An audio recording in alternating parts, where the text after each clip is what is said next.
Selamat datang di Lau Production. Sebelum kita memulai, silahkan duduk dengan nyaman. Lepaskan sejenak beban pikiranmu dan biarkan suasana tenang ini menyelimuti.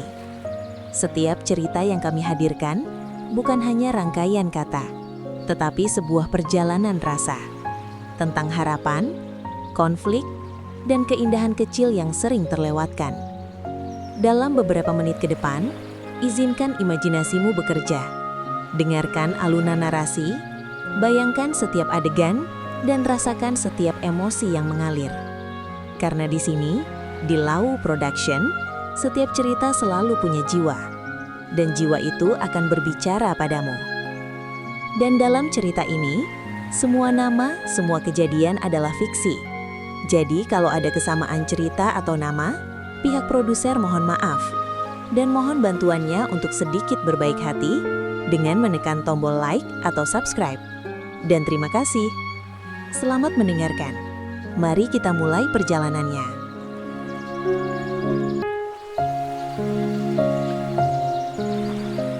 Malam itu turun tanpa peringatan.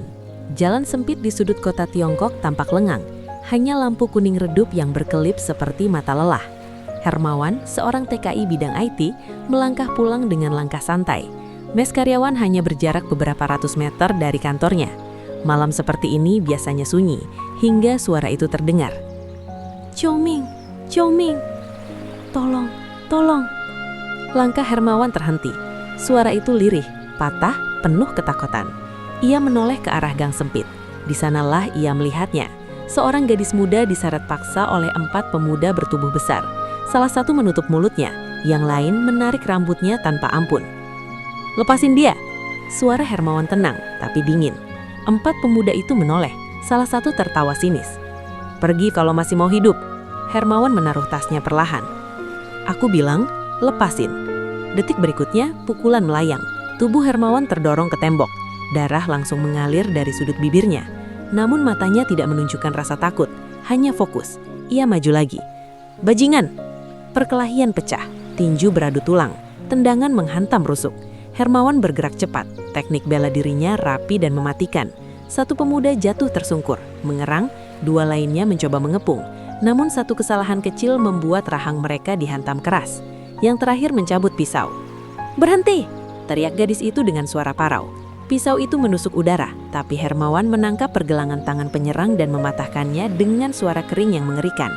Jeritan menggema di gang sempit. 4 pemuda itu akhirnya kabur, babak belur, pincang, dan penuh amarah. Hening.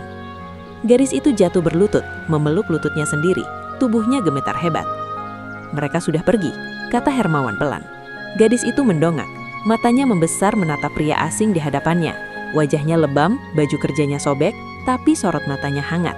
Ia mencoba berdiri, lalu meringis kesakitan. Kakimu terluka, ujar Hermawan. Kau tidak bisa jalan. Gadis itu ragu. Ni Shushe, siapa kamu? Hanya orang lewat, jawabnya dengan logat Mandarin yang cukup lancar. Ayo, aku gendong. Tak ada pilihan.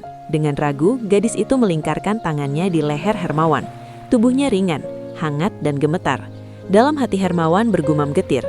Di negeri orang, nasib bisa berubah hanya dalam 1 malam. Di mes sederhana, Hermawan menidurkannya di ranjang kecil. Ia membersihkan luka di kaki gadis itu, mengoleskan obat merah seadanya. Gadis itu hanya menatapnya tanpa berkedip. Kau tidak berkedip, katanya sambil tersenyum kecil. Aku bukan dokter tampan. Gadis itu hampir tersenyum. Hampir. Hermawan membuatkan teh hangat, lalu bubur. Ia menyuapinya perlahan. Makan sedikit. Kau aman di sini. Air mata gadis itu jatuh tanpa suara. Tak lama kemudian, kelelahan dan trauma mengalahkan segalanya. Ia tertidur lelap. Hermawan mengambil alas tipis dan tidur di lantai, berjaga tanpa senjata, hanya dengan naluri. Di sisi lain kota, suasana jauh lebih mencekam. 4 pemuda itu berlutut di hadapan seorang pria paruh bada berwajah bengis, Jin Liong. Apa katamu? Suara Jin Liong rendah, berbahaya. Kami gagal, Paman, jawab salah satu sambil menahan sakit. Brak! Meja kayu dihantam keras. Kalian berempat kalah dari 1 orang. Jin Liong berdiri, matanya menyala penuh amarah. Gadis itu adalah darah keluargaku, tidak boleh ada yang menyentuhnya. Ia menoleh ke bayangan di sudut ruangan. Cari pria itu, aku ingin tahu siapa yang berani mencampuri urusanku. malam belum berakhir, dan takdir baru saja bermulai.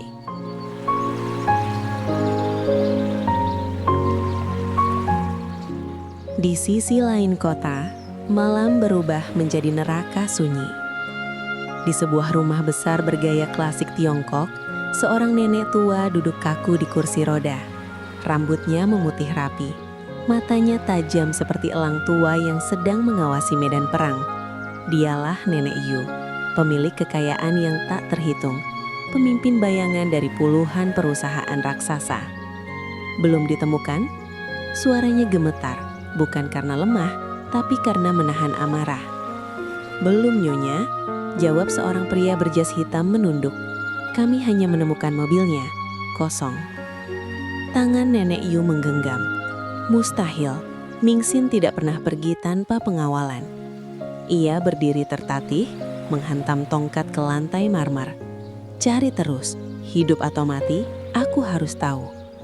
Ia tahu betul, terlalu tahu. Cucunya, Yu Mingxin adalah satu-satunya ahli waris, dan itu berarti sasaran empuk. Dari dalam keluarga sendiri, gumamnya lirih penuh racun. Darah lebih kejam dari musuh. Malam itu Nenek Yu tidak tidur.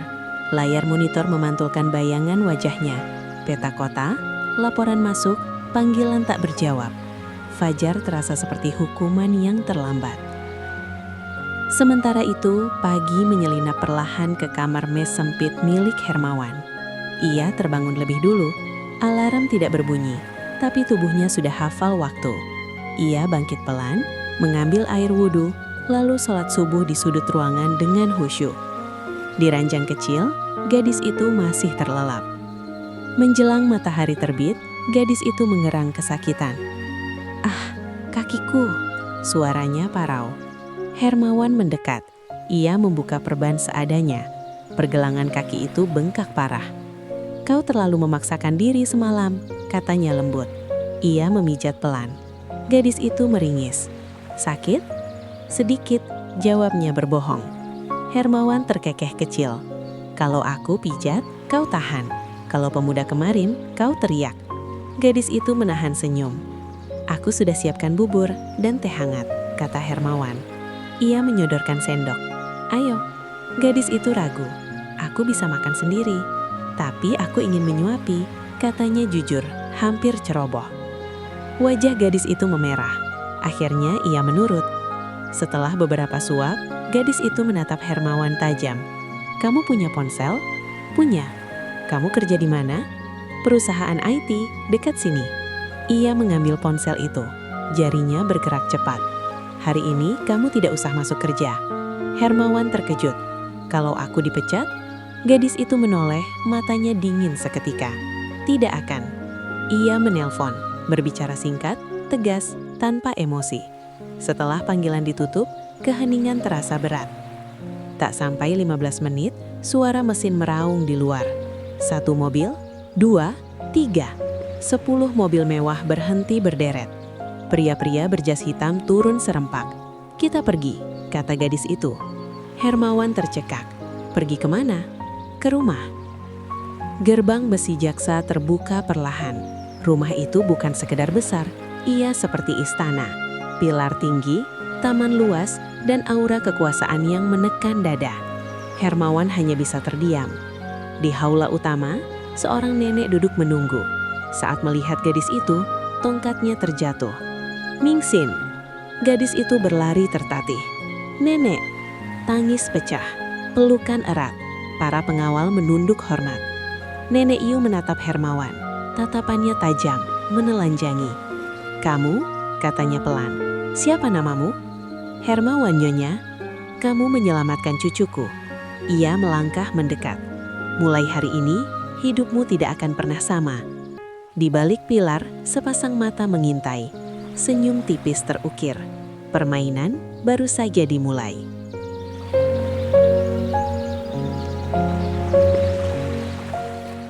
Hermawan duduk kaku di sebuah ruang tamu yang terlalu mewah untuk dirinya. Sofa empuk berlapis kulit mahal, meja kristal berkilau, dan lukisan-lukisan tua bernilai miliaran menggantung anggun di dinding. Beberapa asisten berlalu lalang dengan langkah senyap. menawarkan teh, kopi, makanan penutup, hingga buah segar yang tak pernah ia kenali namanya. "Silahkan tuan." Hermawan tersenyum kikuk. "Sejak kapan aku jadi tuan?" batinnya geli. Di hadapannya tersaji belasan hidangan. Ia bingung harus menyentuh yang mana. "Kalau semua ku makan, bisa miskin lagi keluarga ini," gumamnya dalam hati sambil menahan tawa. Namun tawa itu berhenti ketika pikirannya melayang ke Mingxin, gadis yang semalam hampir kehilangan nyawa. Di ruangan lain suasana jauh lebih hangat. Mingxin duduk di hadapan Nenek Yu, rambutnya masih basah, wajahnya pucat tapi tenang. Dengan suara pelan, ia menceritakan semuanya, tentang malam gelap itu, tentang 4 pria yang menyeretnya, tentang Hermawan yang berdiri sendirian melawan mereka. 4 orang, Nek, ucap Mingxin lirih. Dan mereka semua bisa bela diri. Nenek Yu menyipitkan mata. "Dia tidak lari?" "Tidak, bahkan saat berdarah," jawab Mingxin. "Dia sopan, tidak kasar, merawat lukaku dengan sabar, bahkan..." Ia menunduk, pipinya memerah. "Menyuapiku bubur." Nenek Yu tersenyum, senyum yang jarang muncul, lega, tulus.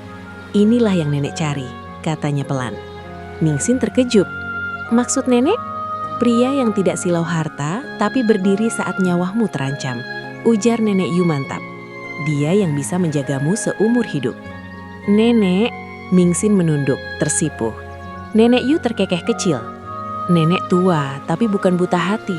Dari caramu bercerita, nenek bisa membaca perasaanmu." Mingxin tak membantah. "Panggil dia," perintah Nenek Yu singkat. Hermawan yang sedang termenung tersentak ketika seorang pelayan mendekat. "Mas, Anda dipanggil nenek." "Nenek?" Hermawan menelan ludah. "Sekarang?" "Iya." Langkahnya terasa berat. Nyali yang sejak tadi bercanda di kepalanya, kini ciut perlahan. Ia duduk di hadapan Nenek Yu. Tatapan wanita tua itu menusuk seolah bisa membaca masa lalu dan masa depannya sekaligus. Tanpa basa-basi, Nenek Yu berkata, "Mulai hari ini, kamu berhenti kerja." Hermawan terpaku. "Maksud nenek?" "Tugasmu satu, menjaga Mingxin 24 jam. Ruangan seketika terasa sesak. Kamu akan tinggal di sini. Fasilitas apapun tersedia. Gaji, sebutkan sesukamu." Hermawan ternganga. "Saya ini serius." "Kamar tidurmu di sebelah Mingxin," tambah Nenek Yu tanpa ragu. Hermawan nyaris berdiri karena kaget. "Nenek, saya..." "Bereskan semua urusanmu hari ini," potongnya. "Sopir pribadi akan mengantarmu." Tak ada ruang untuk menolak. Beberapa jam kemudian, Hermawan duduk di mobil mewah, sopir bersetelan rapi menatapnya lewat kaca spion. "Tuan, kita ke kantor Anda dulu." "Tolong jangan panggil saya Tuan," kata Hermawan canggung. Sopir tersenyum tipis. "Baik, Tuan." Di kantor, rekan-rekannya terdiam melihatnya turun dari mobil. Hermawan menyelesaikan urusan dengan cepat, surat pengunduran diri diterima tanpa banyak tanya. Telepon misterius sudah lebih dulu masuk. Sore itu ia kembali ke rumah megah yang kini menjadi dunianya. Namun di jauhan, dari balik kaca mobil hitam yang terparkir di sudut jalan, sepasang mata mengawasinya. "Siapa dia?" tanya seseorang dengan suara dingin. "Orang baru," jawab yang lain. "Dan dia tidak seharusnya ada di sini." Senyum tipis penuh kebencian terukir.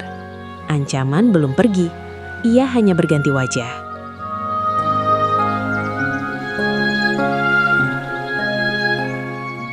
Sore itu, hidup Hermawan berubah 180 derajat. Langkahnya menyusuri lorong rumah megah itu terasa seperti mimpi yang terlalu mahal untuk dipercaya. Langit-langit tinggi, lampu kristal berkilau, karpet tebal meredam suara langkah. Di sampingnya, Mingxin berjalan pelan. Kakinya masih pincang, meski ia berusaha menyembunyikannya. "Pelan," kata Hermawan sambil menggenggam tangannya. Mingxin terkejut sesaat, lalu membiarkannya. "Aku tidak rapuh," katanya dingin, namun genggamannya tak dilepas. "Kalau jatuh aku gendong lagi," goda Hermawan. "Atau mau digendong sekarang?" Mingxin mendengus sebal. "Jangan bermimpi." Namun senyum tipis tak bisa ia sembunyikan. Para asisten yang berdiri di sepanjang lorong saling pandang.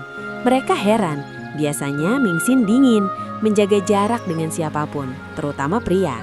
Tapi kini ia membiarkan seorang pria asing menggenggam tangannya tanpa penolakan. Mereka berhenti di depan sebuah pintu besar berukir emas. "Ini kamarmu," kata seorang asisten. Hermawan membuka pintu dan terpaku. "Ini kamar atau istana?" gumamnya. Ruangannya sangat luas, mewah berlebihan. Di tengah dinding ada satu pintu lain. "Itu pintu penghubung," jelas Mingxin. "Kamarku di sebelah." Hermawan menoleh. "Jadi kita bertetangga?" "Kamu bebas masuk ke kamarku kapan saja," ucap Mingxin ringan. Hermawan terdiam. "Kapan saja?" "Iya," nada suaranya tegas, namun matanya menghindar. Kalimat itu sederhana, tapi berat. "Ini rejeki atau cobaan," kata Hermawan dalam hati. Makan malam pertama berlangsung canggung. Meja panjang penuh hidangan mahal. Nenek Yu duduk di ujung memperhatikan dengan mata tajam. Para pelayan bergerak senyap. "Tuan, silakan," kata pelayan. Hermawan menghela nafas. "Sudah kubilang jangan panggil aku tuan." Nenek Yu tersenyum samar. "Biasakan, dunia ini akan memanggilmu seperti itu." Mingxin menatap Hermawan. "Kamu tidak terlihat nyaman?" "Karena aku takut salah pakai sendok," jawabnya polos. Mingxin tertawa kecil. Tawa yang jujur, langka. Malam berlanjut di ruang keluarga. Nenek Yu hanya tersenyum mendengar Hermawan godain Mingxin. Nenek tersenyum puas melihat cucunya bahagia. Sebelumnya, Mingxin sangat dingin dengan laki-laki. Di kamar, Hermawan menghabiskan waktu dengan cerita-cerita konyol tentang masa kerjanya, tentang hidup pas-pasan di negeri orang, tentang kesialan-kesialan kecil yang ia tertawakan sendiri. Mingxin tertawa, sekali, dua kali, lalu berkali-kali. "Kenapa kamu selalu bercanda?" tanyanya di sela tawa. "Karena kalau hidup terlalu serius, orang bisa lupa caranya bernafas." Mingxin terdiam. Kata-kata itu menusuk lebih dalam dari yang Hermawan sadari. Malam semakin larut. Mingxin masih duduk di kamar Hermawan, bersandar di sofa. "Kamu tidak kembali ke kamarmu?" tanya Hermawan hati-hati. Mingxin menatap pintu penghubung. "Boleh, aku di sini saja." Hermawan terkejut. "Tentu, aku di sofa." "Jangan," katanya cepat. "Kamu di ranjang." "Aku juga." Keheningan menggantung, bukan penuh nafsu, melainkan rasa aman yang asing. Mereka berbaring berjauhan dipisahkan jarak yang sopan. Lampu redup, nafas perlahan tenang. "Hermawan," bisik Mingxin. "Terima kasih karena tidak menanyakan apapun." Hermawan tersenyum dalam gelap. "Kalau kamu siap cerita, aku dengar." Mingxin memejamkan mata. Untuk pertama kalinya sejak lama, ia tidur tanpa mimpi buruk. Namun di luar sana, malam tidak sehangat itu. Di taman gelap, seorang pria berjas hitam menatap jendela kamar Mingxin. "Dia tidur di sana?" tanyanya dingin. "Iya, kesalahan besar. Orang itu harus disingkirkan." Bayangan bergerak menjauh. Di dalam rumah megah itu, dua manusia tertidur dalam ketenangan sementara. Mereka belum tahu bahwa pintu penghubung itu bukan hanya menyatukan kamar, tetapi juga menarik maut semakin dekat.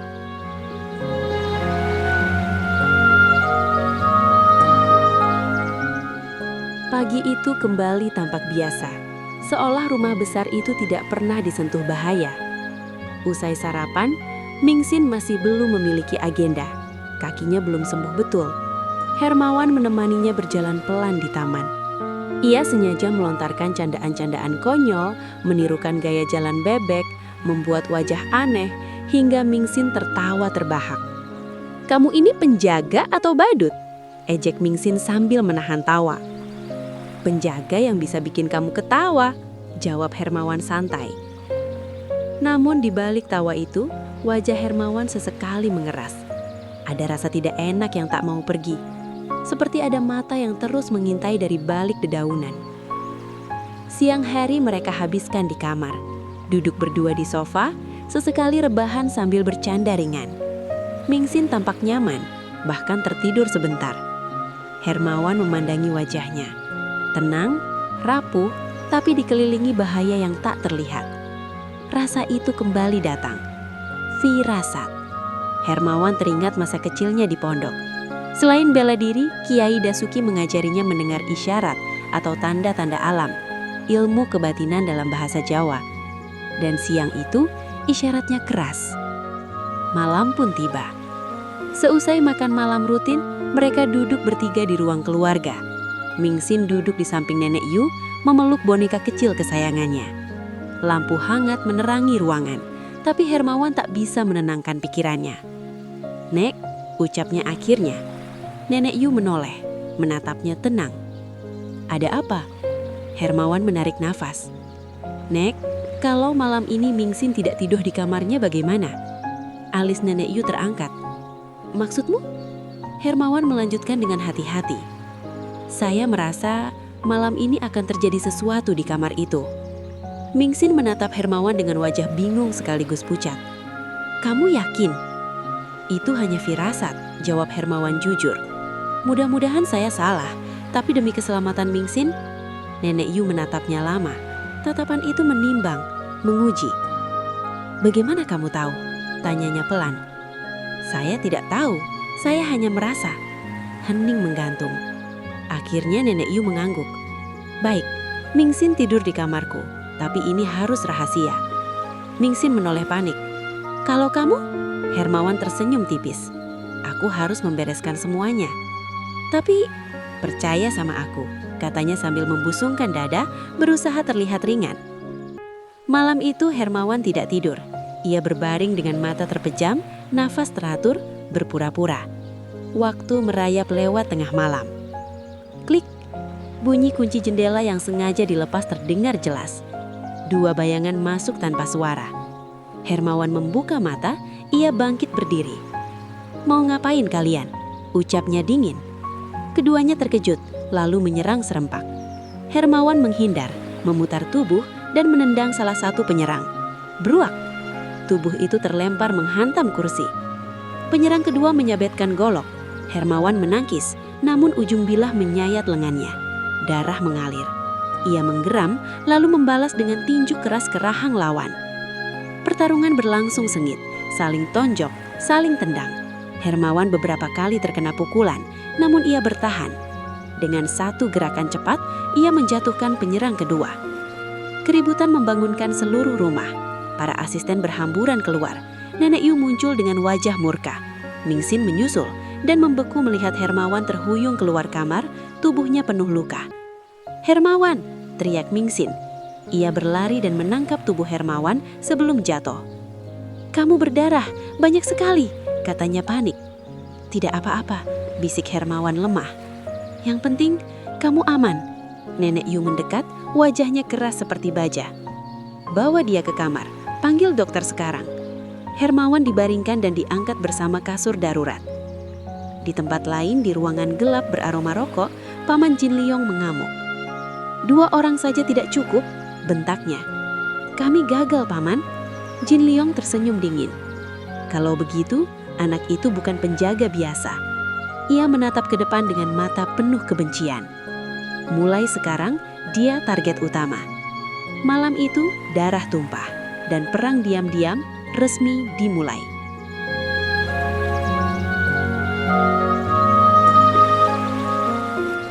Pagi itu, udara di rumah besar terasa lebih berat dari biasanya. Nenek Yu berdiri di ruang tengah, tongkatnya menghentak lantai marmer dengan suara tegas. Tatapannya menyapu para pengawal dan kepala keamanan yang berdiri berjajar. "Cari tahu," perintahnya dingin. "Siapapun yang berada di balik semua ini. Aku tidak mau dugaan. Aku mau nama." "Baik, Nyonya," jawab mereka serempak. Di kamar medis pribadi, Hermawan terbaring dengan perban melilit lengannya.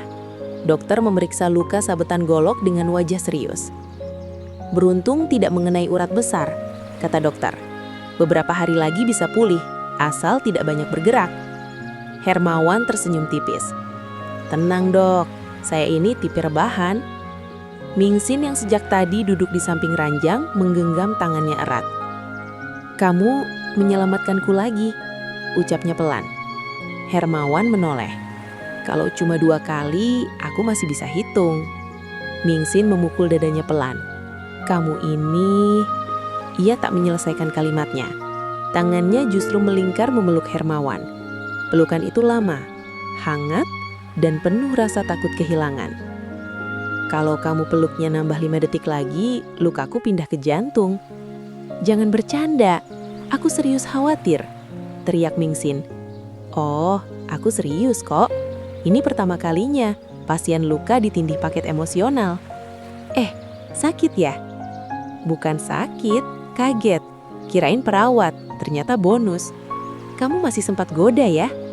Kurang ajar, bisik Mingxin manja. Lain kali jangan nekat, bisiknya. Hermawan mengangkat alis. Kalau aku tidak nekat, siapa yang bikin kamu ketawa? Mingxin tertawa kecil di sela air mata. Konyol. Di seberang kota, suasana jauh berbeda. Om Jin Liong berdiri di depan jendela gedung tinggi, memandang kota dengan mata penuh perhitungan. Asap rokok mengepul di udara. Anak itu masih hidup, katanya dingin. Ya Om, berarti kita salah langkah. Lanjutnya, cari tahu semua tentang Mingxin, agendanya, pergerakannya, siapa yang selalu bersamanya. Siap. Jin Liong tersenyum tipis, senyum orang yang tidak pernah menyerah. Serangan berikutnya harus sempurna. Beberapa hari berlalu, luka Hermawan mulai mengering. Ia sudah bisa berjalan tanpa banyak meringis. Seiring pulihnya tubuh, pulih pula kekonyolannya. Ia kembali melontarkan lelucon-lelucon receh, menirukan gaya para asisten, membuat suara aneh, hingga Mingxin hampir selalu tersenyum. Kamu sadar tidak? Kata Mingxin suatu sore. Sejak kamu datang, rumah ini terasa berbeda. Lebih ribut, jawab Hermawan. Lebih hidup, katanya pelan. Mereka sering duduk berdua di sofa, berbincang hal-hal sederhana, tentang masa kecil, tentang mimpi yang belum sempat dikejar. Tawa mereka terdengar ringan, tapi bayangan bahaya belum benar-benar pergi. Sore itu, laporan masuk ke tangan Nenek Yu. Seorang pria berjas hitam menunduk. Penyelidikan selesai, Nyonya. Bicara. Semua jejak mengarah ke satu orang, Om Jin Liong. Ruangan seketika membeku. Tangan Nenek Yu menggenggam. Urat di pelipisnya menegang. Jadi benar, darahku sendiri. Ia menutup mata sesaat, lalu membukanya dengan tatapan tajam. Dia lupa satu hal, katanya lirih namun mengancam. Aku masih hidup. Malam itu, suasana terasa lebih sunyi dari biasanya. Mingxin duduk di ranjang Hermawan. Lampu redup. Ia tampak ragu, lalu berbaring mendekat. Aku, suaranya kecil. Boleh tidur di sini? Hermawan menoleh, pura-pura santai. Wah, penjaga baru sembuh langsung dapat tugas berat. Mingxin tersenyum malu. Aku merasa aman. Hermawan menghela napas, lalu tersenyum. Kalau begitu, aku tidak akan tidur. Kamu kenapa? Tanyanya. Aku takut mimpi indah, jawab Hermawan konyol. Mingxin tertawa kecil, lalu memeluknya pelan. Kepalanya bersandar di dada Hermawan. Detak jantung terasa jelas. Untuk sesaat, dunia terasa tenang. Namun di kejauhan, rencana terus disusun. Musuh sudah diketahui, dan permainan kini memasuki babak yang lebih berbahaya.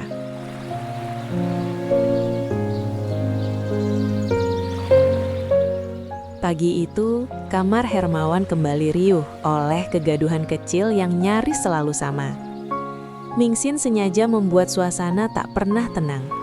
Ia bergerak ceroboh, tertawa kecil, lalu pura-pura kesulitan. "Mas," teriaknya nyaring. Hermawan yang sedang merapikan jaket menoleh. "Ya? Bantuin ini, naikin," katanya sambil menunjuk resleting gaun. Hermawan mendekat. Tangannya baru terangkat, tiba-tiba ia berteriak. "Hei, di punggungmu tumbuh bulu." Mingxin refleks menoleh, lalu sadar ia dipermainkan. "Kamu jahat," katanya, lalu tertawa lepas. "Tapi kamu suka kan?" Hermawan mendengus. "Kalau aku mati muda karena serangan jantung, itu gara-gara kamu." Mingxin tertawa puas. Namun di balik candaan itu, mata Hermawan tak pernah benar-benar santai. Ada sesuatu yang terus mengusik. Hari itu hanya rutinitas ke kantor. Di ruang kerja yang mewah, meja Mingxin dipenuhi setumpuk laporan yang belum sempat dibaca sejak insiden penyerangan terakhir. Asisten sudah keluar. Pintu tertutup. Sunyi. Hermawan menarik kursi dan duduk di samping Mingxin. "Sini, aku bantuin." Mingxin melirik ragu. "Emang kamu ngerti?" Hermawan menyeringai tipis. "Jelek-jelek gini, aku sarjana IT." Mereka mulai membaca bersama. Hermawan menunjuk angka-angka tertentu, menelusuri alur data, membandingkan catatan lama. Wajahnya perlahan mengeras. "Ada yang aneh," katanya pelan. "Maksudmu?" "Pergerakan dana terlalu rapi, seolah sengaja ditutup-tutupi." Mingxin menarik napas dalam. "Berarti belum selesai." Hermawan mengangguk. Nalurinya semakin tajam. Setiap detik terasa seperti menunggu sesuatu meledak.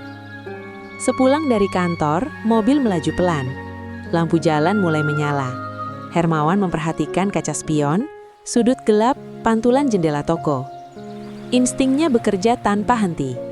Ia merasa diawasi. "Kenapa kamu diam?" tanya Mingxin. Hermawan tidak langsung menjawab. Sejak sore, ada pergerakan yang tidak wajar. Mingxin tenang.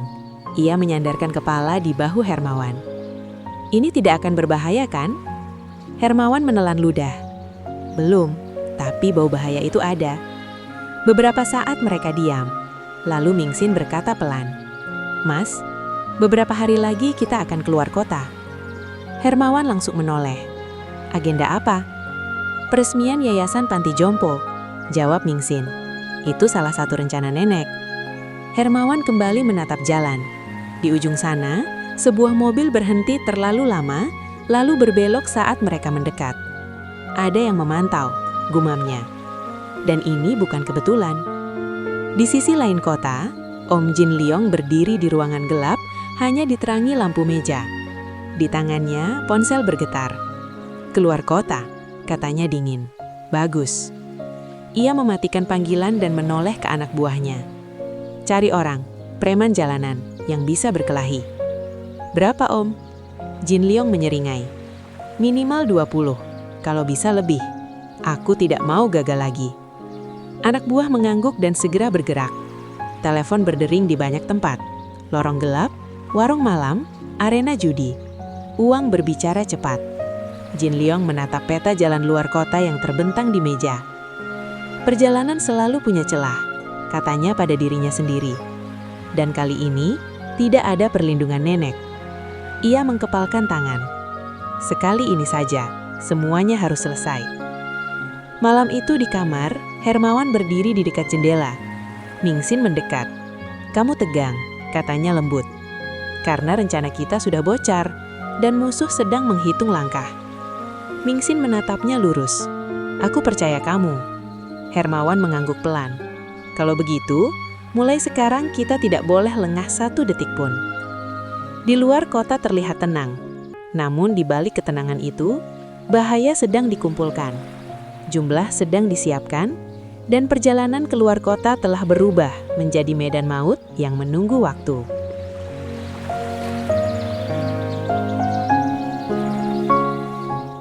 Pagi itu, Nenek Yu duduk termenung di ruang kerjanya. Cahaya matahari menembus jendela besar, memantulkan bayangan wajahnya yang tegas, namun penuh beban. Tongkatnya terletak di samping kursi. Ia menghela napas panjang. Panggil Jin Liong. Perintahnya pelan. Tak lama, Jin Liong berdiri di hadapannya. Senyum tipis terukir di bibirnya. Senyum yang lebih mirip tantangan. "Kau melampaui batas," kata Nenek Yu tanpa basa-basi. "Serangan di rumahku, ancaman pada cucuku. Aku memperingatkanmu." Jin Liong tertawa kecil. "Kau menuduh tanpa bukti." "Jangan bermain kata denganku," balas Nenek Yu dingin. "Aku tahu caramu." "Dan aku tahu kelemahanmu," sahut Jin Liong, nadanya meninggi. "Kau mulai tua. Kekuasaan tidak selamanya milikmu." Suasana memanas. Perang mulut pecah. Tatapan mereka saling menantang. Dua api dari darah yang sama. "Pergi," kata Nenek Yu akhirnya, "sebelum aku menutup semua jalanmu." Jin Liong berbalik dengan rahang mengeras. "Kita belum selesai." Di kamar lain, Hermawan bersiap pergi. Ia merapikan jas sederhana yang disiapkan asisten. Ketika pintu kamar mandi terbuka, Mingxin keluar dengan pakaian minimalis dan tersenyum menggoda. Hermawan refleks menelan ludah. "Hah?" Mingxin menyeringai. "Malu." Mingxin tersenyum puas melihat wajah Hermawan, pucat dan kebingungan. Hermawan berdeham. "Aku profesional." "Tenang, nanti juga kamu akan melihat semuanya. Di panggung." Tambahnya cepat, tertawa kecil. Hermawan menghela napas lega. "Jangan bikin jantung copot." Ia membantu Mingxin mengenakan gaun acara. Potongannya elegan, jatuh sempurna. Mingxin menatap cermin, lalu menoleh. "Bagaimana? Kalau aku bilang cantik, kamu percaya?" jawab Hermawan. Mingxin tersenyum puas. Acara peluncuran produk baru digelar megah. Lampu sorot, karpet merah, tamu penting berdatangan. Bodyguard bersiaga di tiap sudut. Hermawan berdiri setengah langkah di belakang Mingxin, matanya awas. Pidato berjalan lancar, hingga sebuah insiden kecil terjadi. Seorang pria tersandung di dekat panggung, memicu kegaduhan singkat. Bodyguard bergerak cepat. Tidak ada senjata, tidak ada motif jelas, berbeda dari pola sebelumnya. "Tenang," bisik Hermawan, "bukan mereka." Mingxin mengangguk. Acara dilanjutkan. Tepuk tangan menggema. Peluncuran sukses meski diwarnai getaran kecil yang segera dipadamkan. Di sisi lain kota, Jin Liong menghantam pintu mobil saat tiba di rumahnya. "Brengsek!" teriaknya. Ia menjatuhkan tubuh ke sofa, menutup wajah dengan telapak tangan. Amarahnya mendidih, namun kini bercampur perhitungan. Rencana lama gagal, kita buat yang baru, lebih ekstrim. Ia menatap kosong ke langit-langit, lalu tersenyum tipis. Tak ada yang kebal. Malamnya Mingxin pulang dengan rasa puas. Ia menjatuhkan tubuh ke kasur, menghela napas panjang. "Capek, tapi berhasil," katanya. Hermawan duduk di sampingnya. "Kerja bagus, Bos." Mingxin memutar mata. "Jangan mulai." Hermawan tersenyum jahil. "Kalau kamu lempar diri begini tiap malam, aku bisa ketagihan jaga." Mingxin tertawa, memukul lengannya pelan. "Kurang ajar." Mereka terdiam sejenak, keheningan yang hangat, namun rapuh. Di luar sana, rencana baru sedang disusun. Di dalam sini, senyum bersemai. Api dan bunga tumbuh bersamaan. Dan malam belum benar-benar aman.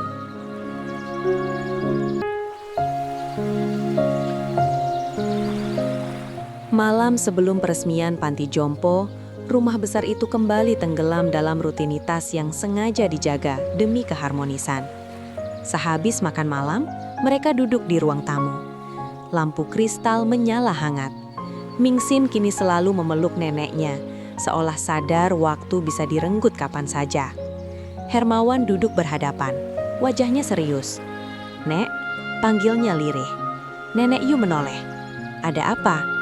"Lusa jadi peresmian panti jompo," kata Hermawan. "Kita harus tambah pengawal. Situasi tidak kondusif." Ruang tamu mendadak hening. Mingxin menatap Hermawan, membaca kegelisahan di wajahnya. Nenek Yu terdiam sejenak, lalu mengangguk pelan. "Nenek percaya instingmu," katanya akhirnya. "Lakukan yang perlu." Malam itu mereka menghabiskan waktu dengan canda tawa seolah ingin menipu rasa takut. Saat lampu kamar dipadamkan, Mingxin tertidur lelap dalam pelukan Hermawan. Namun mata Hermawan tetap terbuka. Nalurinya menjerit. Badai sudah sangat dekat. Pagi yang ditunggu pun tiba. Di kamar, kegaduhan kecil kembali terjadi. Mingxin muncul dari balik pintu kamar mandi dengan gaun mewah sebatas lutut. Cantik, anggun, mematikan. Hermawan menatapnya serius. "Kamu pakai sepatu jogging."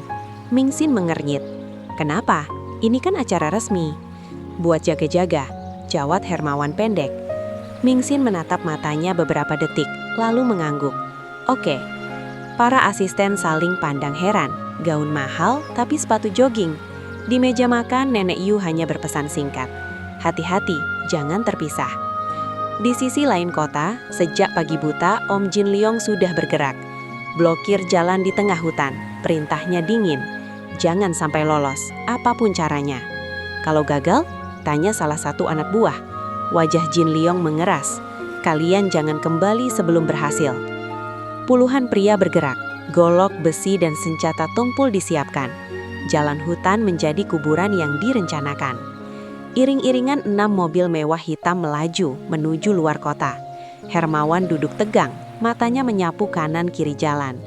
Lewat interkom, ia memberi perintah, semua unit waspada, ada kemungkinan penguntit. Mingxin duduk tenang, menyandar di bahu Hermawan. Kamu nggak takut? Tanya Hermawan pelan. Mingxin tersenyum tipis. Kan ada kamu. Mobil memasuki kawasan hutan. Udara berubah dingin. Sunyi terasa terlalu pekat. Insting Hermawan berteriak. Beberapa puluh meter di depan, jalan mendadak terblokir pohon tumbang dan mobil melintang. Hampir bersamaan, dari belakang, beberapa mobil keluar dari gang sempit. Kita dikepung, teriak Hermawan. Panggil bantuan, perintahnya sebelum kekacauan pecah. Pertarungan brutal meledak. Pengawal keluar mobil, senjata terangkat. Musuh datang berbondong-bondong. Golok beradu dengan baton. Teriakan pecah di antara batang pohon. Hermawan turun dari mobil. Satu orang menyerang dari samping. Brak! Pukulan siku Hermawan menghantam rahang. Orang itu tumbang. 2 lainnya menyergap bersamaan. Hermawan menghindar, menundang lutut satu lawan hingga terdengar bunyi retak. Yang lain mengayunkan besi. Duak! Menghantam bahu Hermawan. Ia terhuyung, tapi balas menghantam tenggorokan lawan.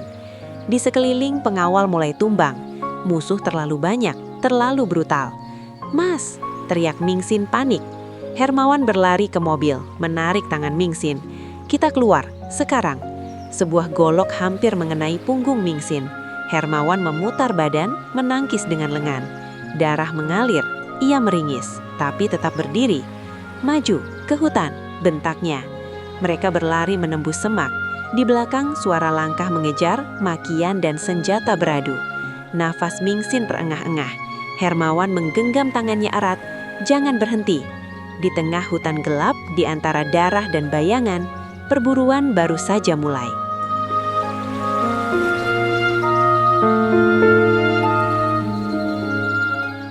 Tanpa menoleh ke belakang, ia langsung berlari menerobos semak belukar. Ranting-ranting tajam menggores kulit, daun basah menampar wajah. Napas Mingxin mulai tersengal, langkahnya goyah. Mas, pelan! Suara Mingxin bergetar, nyaris tenggelam oleh deru napasnya sendiri. Sedikit lagi, jawab Hermawan singkat namun tegas. Jangan jatuh. Di belakang mereka, teriakan pecah memantul di antara pepohonan. Kejar! Jangan sampai lolos! Langkah kaki menghantam tanah dengan brutal. Cahaya senter berayun liar, menembus gelap seperti mata-mata haus darah. Hermawan berhenti mendadak. Ia menarik Mingxin ke balik batang pohon besar. Tubuh mereka menempel pada kulit kayu yang lembab. Telapak tangannya menutup mulut Mingxin. Diam, bisiknya nyaris tak terdengar. 3 orang melintas hanya beberapa meter dari mereka. Bau alkohol, keringat, dan tanah basah menusuk hidung. Salah satu berhenti, menajamkan pendengaran. Aku dengar suara, katanya curiga. Detik terasa membeku. Hermawan menahan napas. Tangannya meraba tanah, sebuah batu dingin menggenggam telapak tangannya. Saat pria itu melangkah mendekat, Hermawan bergerak secepat kilat. Bruk! Batu menghantam pelipis. Tubuh itu roboh tanpa sempat berteriak. Kurang 1! Teriak yang lain panik. Hermawan tak menunggu. Ia menarik Mingxin dan berlari zigzag. Dari samping, sesosok tubuh meloncat menghadang. Golok berkilat terangkat. Swing! Hermawan menangkis dengan lengan. Rasa panas menyambar, darah mengalir.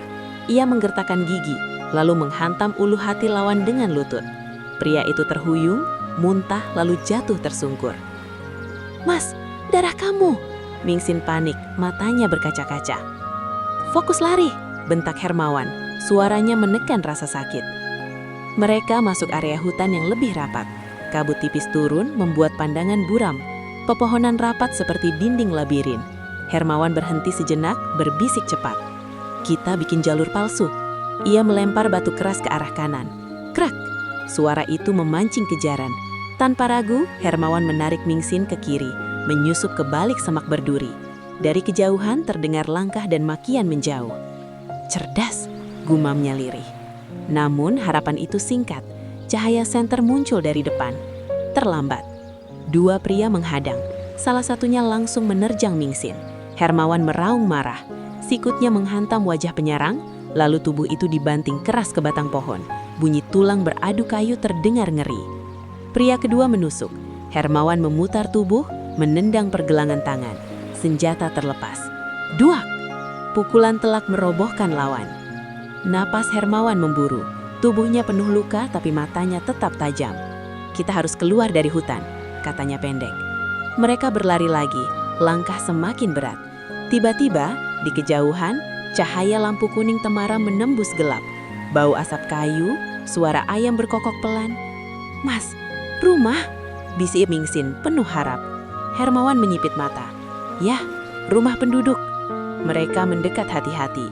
Sebuah rumah kayu sederhana berdiri di pinggiran hutan. Lampu menyala. Hermawan mengetuk cepat. Tok tok, tolong! Pintu terbuka sedikit, wajah lelaki tua muncul, kaget melihat darah dan wajah pucat mereka. Tolong, kata Hermawan lirih tapi tegas. Kami dikejar. Lelaki itu menoleh ke arah hutan yang masih bergemuruh oleh teriakan dan langkah kaki. Tanpa bertanya lagi, ia membuka pintu lebar. Masuk, cepat! Pintu ditutup rapat. Di dalam rumah kayu itu, Hermawan dan Mingxin saling menatap. Napas masih terengah, jantung masih berpacu. Mereka selamat, untuk sementara. Di luar, perburuan belum benar-benar berakhir.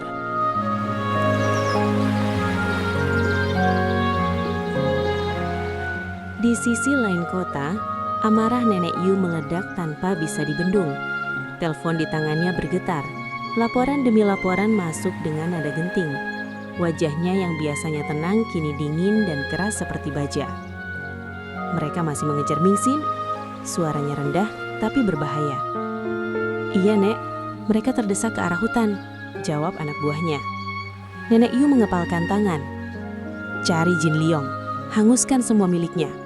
Perintah itu meluncur seperti vonis mati. Berpuluh mobil APV hitam bergerak serempak.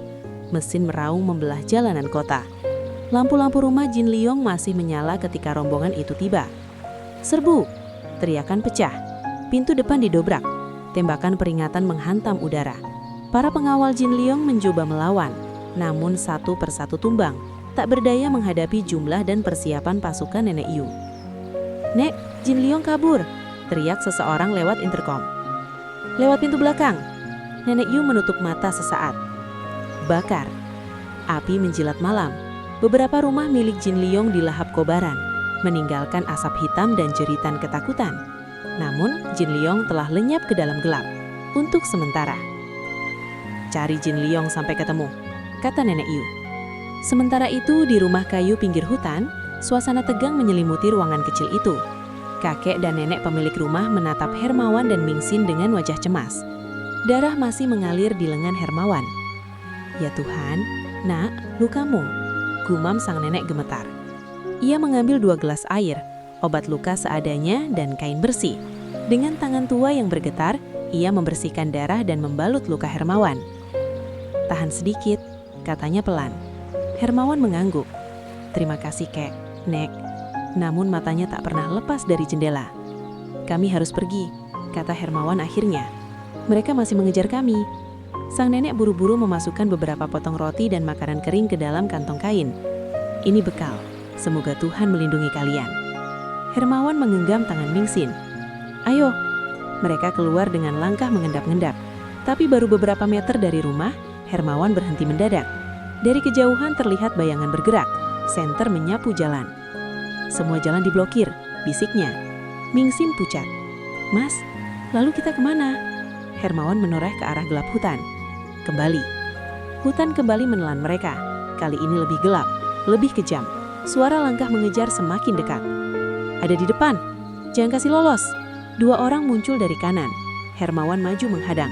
Satu pukulan menghantam wajah lawan, disusul tendangan keras ke perut. Orang kedua mengayunkan besi. Duak. Hermawan kena hantam. Terhuyung tapi tetap berdiri. Ia membalas dengan siku. menjatuhkan lawan ke tanah. "Mingxin, lari!" teriaknya. Mereka berlari tanpa arah pasti. Nafas Mingxin hampir habis, tanah semakin mendurun. Angin malam membawa suara gemuruh air. Tiba-tiba langkah Hermawan terhenti. "Mas," suara Mingxin bergetar. Di depan mereka jurang. Di bawahnya sungai mengalir deras, hitam dan mengaum seperti binatang lapar. Di belakang suara musuh semakin dekat. Lampu senter menari liar. "Kita terjebak!" teriak salah satu pengejar. Hermawan menoleh ke Mingxin. Wajahnya penuh luka, tapi matanya mantap. "Kamu percaya sama aku?" tanyanya. Mingxin menelan ludah, lalu mengangguk. "Aku percaya." Langkah kaki musuh sudah di belakang mereka. Tak ada jalan lain. "Pegang aku erat," kata Hermawan. Tanpa ragu, Hermawan memeluk Mingxin, lalu melompat. Jeritan Mingxin pecah di udara. Tubuh mereka melayang, lalu biur. Air sungai menelan mereka berdua. Di atas jurang, para pengejar berhenti mendadak, terkejut menatap arus sungai yang ganas. Mereka lompat. Di dalam derasnya air sungai, Hermawan masih menggenggam Mingxin, berjuang melawan arus. Hidup atau mati, takdir mereka kini ditentukan oleh air yang mengamuk.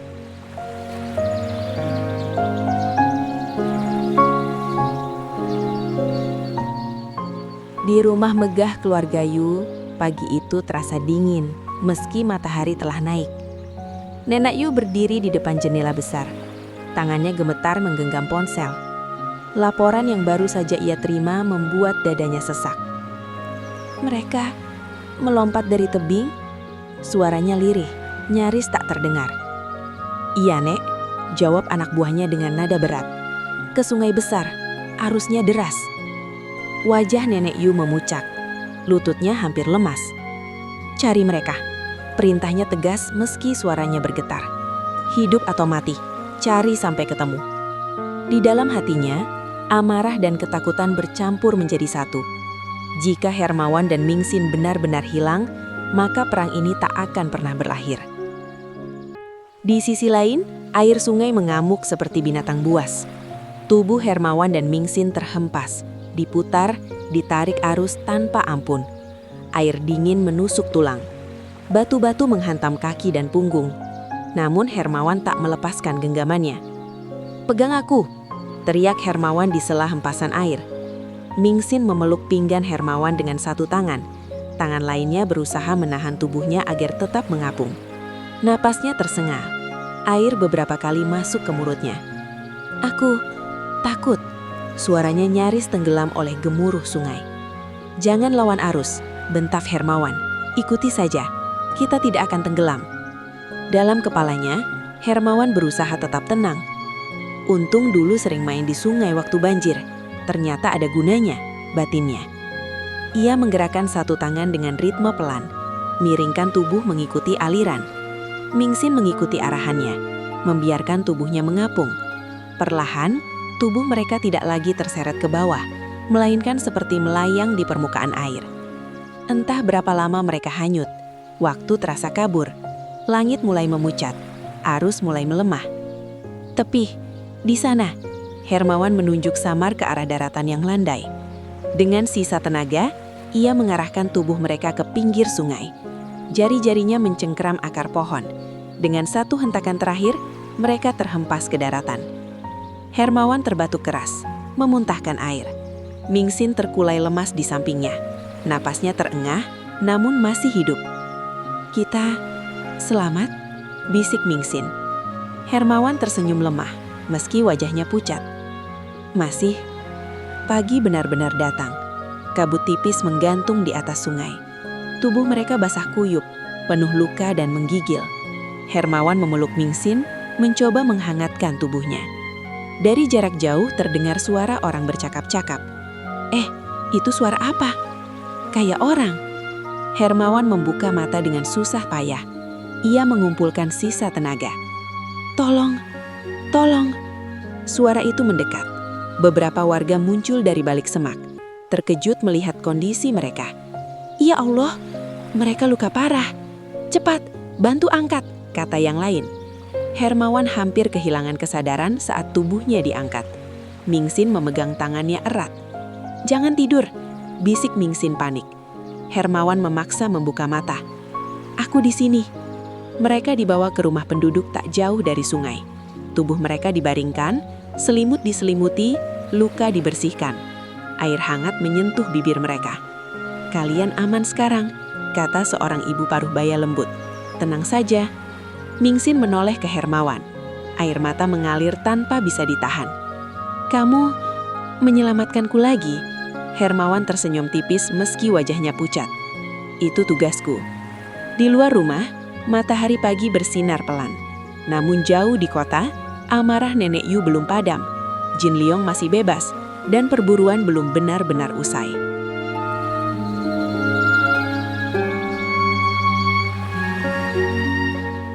Di hulu sungai yang sama, beberapa anak buah Jin Liong menyusuri arus dengan wajah penuh amarah. Sepatu mereka basah, pakaian kotor, senter menyorot air yang masih bergolak. "Cari lagi!" bentak salah satu dari mereka. "Mereka pasti mati, nggak mungkin selamat." Umpatan demi umpatan dilemparkan ke sungai.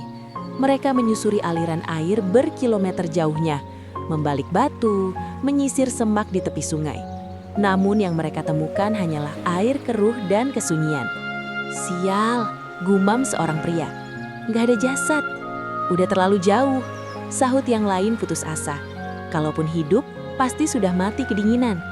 Tanpa mereka sadari, tubuh Hermawan dan Mingsin telah terbawa arus lebih dari 10 kilometer ke hilir, jauh dari jangkauan pencarian mereka.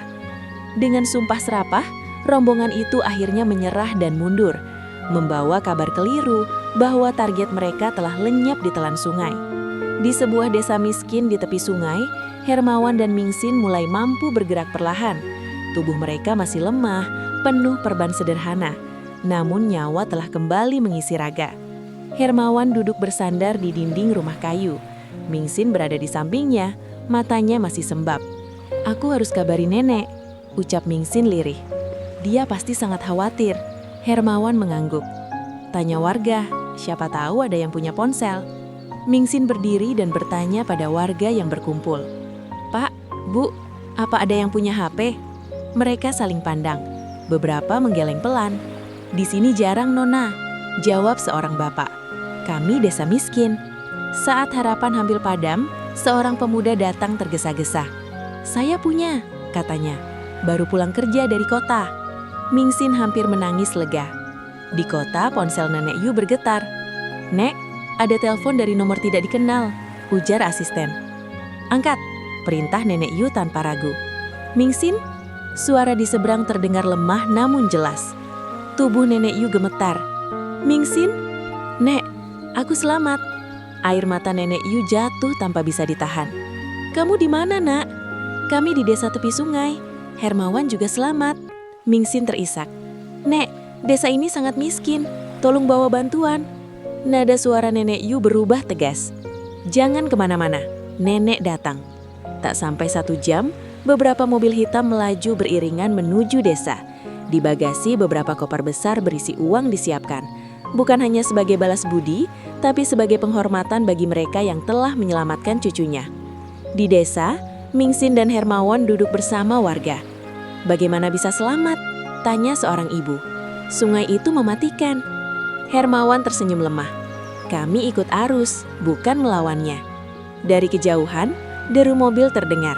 Debu beterbangan. Warga terdiam. Mobil-mobil hitam berhenti di pinggir desa. "Nenek!" teriak Mingsin. Ia berlari dan memeluk Nenek Yu erat, menangis sejadi-jadinya. "Dia menyelamatkanku lagi, Nek." Nenek Yu menepuk punggungnya lembut. "Nenek tahu." Beberapa koper diturunkan. Saat dibuka, mata warga terbelalak. Uang tunai tersusun rapi. "Ini untuk kalian semua," kata Nenek Yu tenang. "Terima kasih telah menyelamatkan keluarga saya." Warga bengong, tak percaya. Tangis haru pecah. Tanpa sepengetahuan Mingsin dan Hermawan, warga desa mengadakan syukuran sederhana malam itu. Kini setiap keluarga di desa itu tak lagi kekurangan. "Terima kasih Nona Mingsin. Terima kasih Tuan Hermawan." Dalam perjalanan pulang, Mingsin terus memeluk Nenek Yu, mencium pipinya berulang kali. "Jangan tinggalkan aku lagi, Nek." Nenek Yu hanya tersenyum, matanya basah. Di rumah, dokter keluarga telah siaga. Hermawan segera dirawat. Luka-lukanya dibersihkan, dijahit dan dibalut dengan perawatan terbaik. Setiap hari, Mingxin duduk di samping randangnya. "Kamu harus cepat sembuh," bisiknya. Hermawan membuka mata perlahan, tersenyum tipis. "Aku masih punya janji, menjagamu."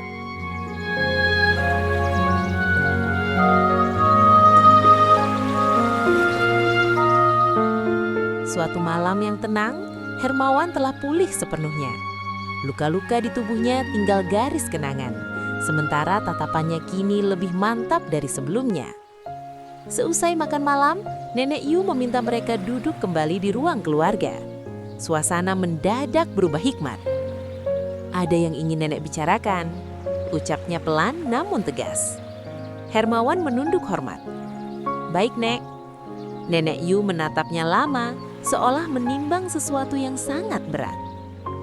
"Nenek sudah menguji seberapa besar kemauanmu melindungi Mingxin. Kamu bukan hanya lulus, kamu jauh melampaui harapan nenek." Mingxin terdiam, jari-jarinya saling bertaut gelisah. "Mulai malam ini," lanjut Nenek Yu, "nenek menyerahkan Mingxin kepadamu, beserta seluruh harta dan tanggung jawab yang menyertainya." Hermawan tersentak. "Nek, apa tidak berlebihan?" Ia menarik nafas lalu berkata jujur. "Yang terpenting bagi saya hanya satu, saya bisa melindungi Mingxin. Itu sudah lebih berharga dari apapun." Nenek Yu tersenyum tipis. "Itulah kelebihanmu. Jangan membantah. Ini keputusan nenek." Mingxin menunduk malu. Pipi gadis itu memerah. Hermawan memberanikan diri bertanya, "Nek, suatu hari bolehkah saya mengajak Mingxin pulang untuk menikah dengan adat kami?" "Tidak masalah," jawab Nenek Yu mantap. "Nenek percaya kamu tahu apa yang terbaik untuknya." "Satu lagi, Nek," tambah Hermawan. "Bolehkah saya membangun rumah di kampung agar saat Mingxin ke sana ia tidak tinggal di tempat yang tak layak?" Nenek Yu terkekeh pelan. "Terserah, bangun yang pantas." "Anggarannya?" tanya Hermawan ragu. "Beberapa ratus juta," jawab Nenek Yu santai. "Itu setara uang jajan Mingxin untuk satu tas." Hermawan terdiam, terkejut. "Harta ini milikmu," lanjut Nenek Yu. "Gunakan sebaik mungkin." "Baik, Nek," jawab Hermawan mantap. Malam itu, kebahagiaan terasa sederhana. Mereka bercanda seperti biasa, tertawa kecil, seolah badai yang pernah datang hanyalah mimpi buruk yang jauh. "Aku mandi dulu," ucap Mingxin ceria. Tak lama kemudian ia kembali dengan balutan tipis. Wajahnya tenang dan penuh kepercayaan. Ia mendekat dan merebahkan diri di sisi Hermawan. "Aku ingin tidur dalam pelukanmu," bisiknya. Hermawan menelan ludah, jantungnya berdegup kencang. Ia hanya memeluk, menahan diri, menjaga janji yang tak terucap. Mingxin tersenyum, merasakan getar di dadanya. "Tenang," ucapnya lembut. "Aku percaya padamu. Kita tunggu sampai saat yang sah." Ia mengecup pipinya sekilas, lalu memejamkan mata. Malam itu menjadi ujian yang sunyi, dan Hermawan memenangkannya. Beberapa bulan kemudian, di sebuah desa kecil di Jawa, berdiri rumah megah yang menyatu dengan alam. Jalan desa rapi, bersih, dan hidup. Semua itu adalah sumbangan Hermawan untuk pembangunan sebagai wujud syukur dan tanggung jawab. Suatu hari, rumah itu ramai. Tetangga berdatangan, hidangan tersaji. Hari itu, ijab kabul berlangsung hikmat. Pernikahan Hermawan dan Mingxin. Doa mengalir, senyum terbarang. Malam datang dengan kehangatan yang berbeda. Kejenakaan Mingxin muncul kembali, kini tanpa beban. Ia mendekat, memeluk Hermawan erat. "Kita sudah sah," godanya lirih. Hermawan terdiam, gugup, tak menyangka keberanian itu. Ia hanya tersenyum, memeluk balik dengan penuh rasa syukur. Malam pun berlalu tanpa perlu dijelaskan. Cukup disimpan sebagai milik mereka. Pagi harinya Mingxin menatapnya dengan senyum nakal. "Bagaimana, Mas?" Hermawan hanya tertawa kecil, menggeleng. Mereka berjalan bergandengan tangan di pematang sawah. Angin berhembus lembut. Mingxin memejamkan mata, menikmati kesederhanaan. Di pinggir sawah, mereka berhenti dan berpelukan. Bahagia, tanpa intrik, tanpa kejaran, hanya janji yang akhirnya ditepati. Selesai. Biarpun Om Jin Liong masih hidup, dia sudah kehilangan segalanya.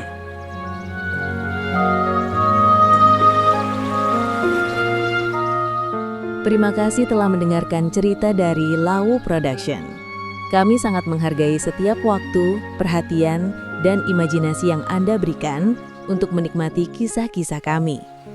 Semoga cerita ini dapat menemani hari Anda, memberi warna baru, dan meninggalkan kesan yang tak terlupakan.